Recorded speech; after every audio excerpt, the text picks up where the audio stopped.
Hello दोस्तों, आज हम पढ़ेंगे वर्ल्ड हिस्ट्री, जिसमें आपका पहला क्वेश्चन आपके स्क्रीन पर है। जहाँ कानून नहीं वहाँ स्वतंत्रता नहीं, यह किसने कहा था? ऑप्शन है Plato, Machiavelli, John Locke, Karl Marx. आपका आंसर होगा option number C, John Locke. चलते हैं अगले क्वेश्चन पे।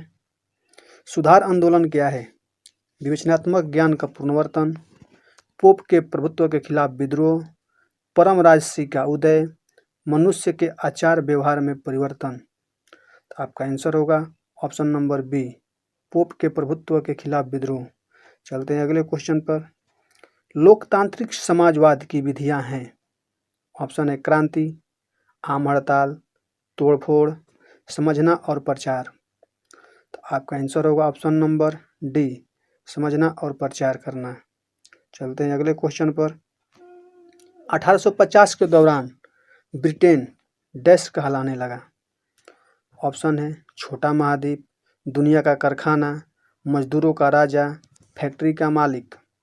आपका आंसर होगा ऑप्शन नंबर बी, दुनिया का कारखाना 1850 के दौरान कहलाने लगा।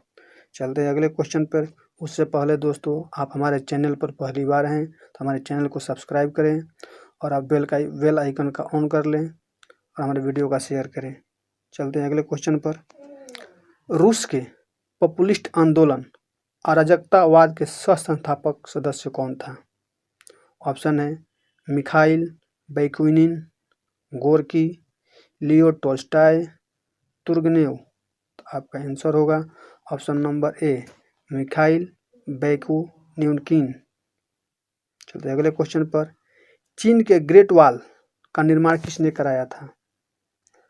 ऑप्शन है ली ताइपू, सी हुआंगती, लाओ तजे, कन्फ्यूशियस।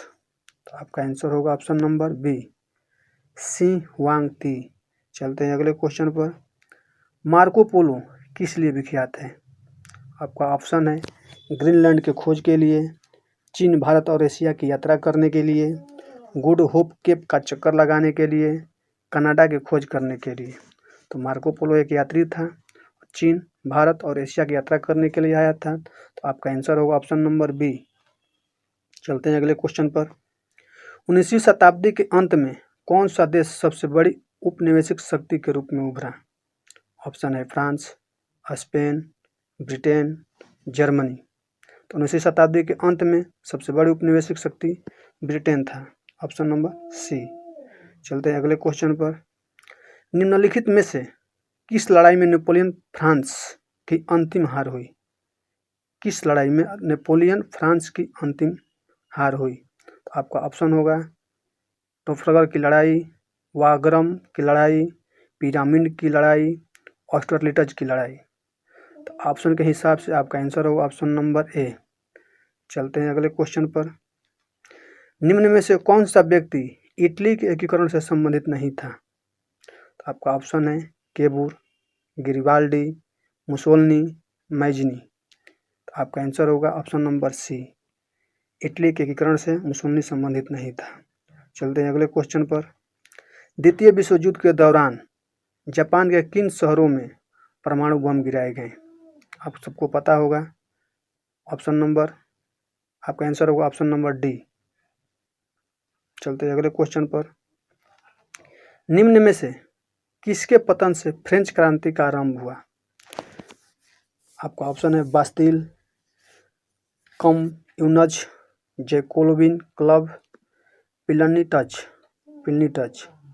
आपका ऑप्शन होगा, आंसर होगा ऑप्शन नंबर ए, बास्तिल एक किला था।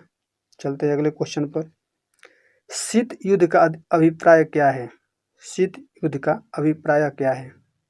ऑप्शन है पूर्व और पश्चिम के बीच तनाव, पूंजीवादी और समाजवादी दुनिया के बीच व्यावहारिक दुश्मनी, महाशक्तियों के बीच तनाव, उपरोक्त सभी। आपका आंसर होगा ऑप्शन नंबर डी, उपरोक्त सभी। चलते हैं अगले क्वेश्चन पर।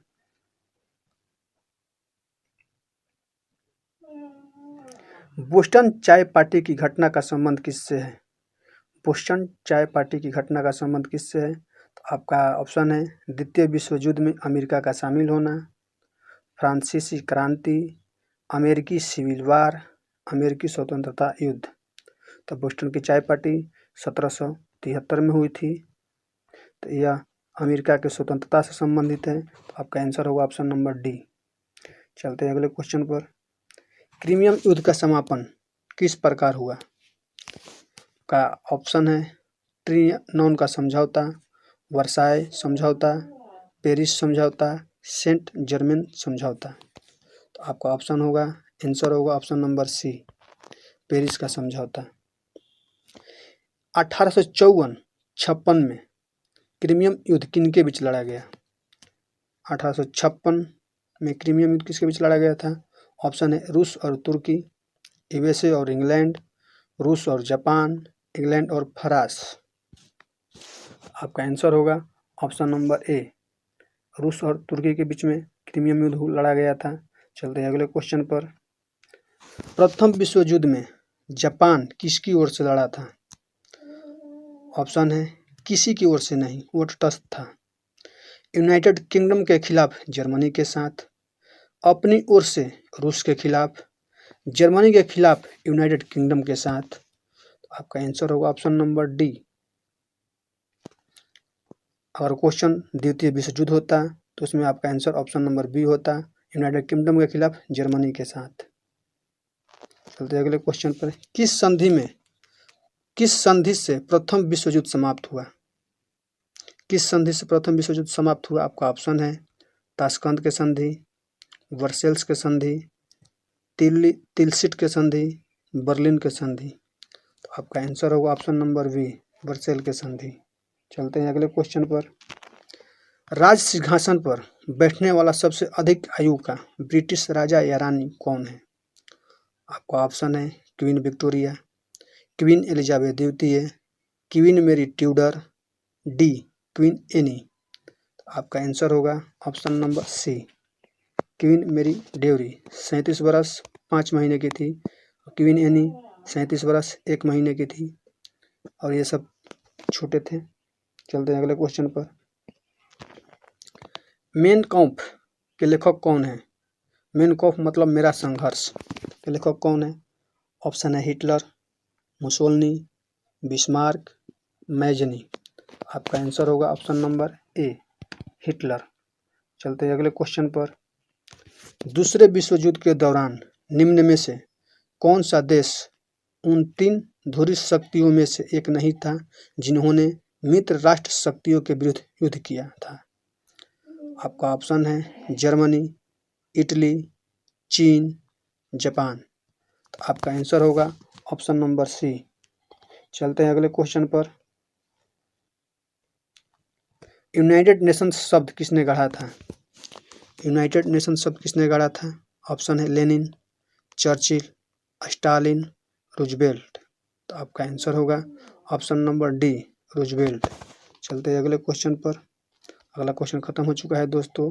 इससे पहले आप हमारे चैनल पर पहली बार हैं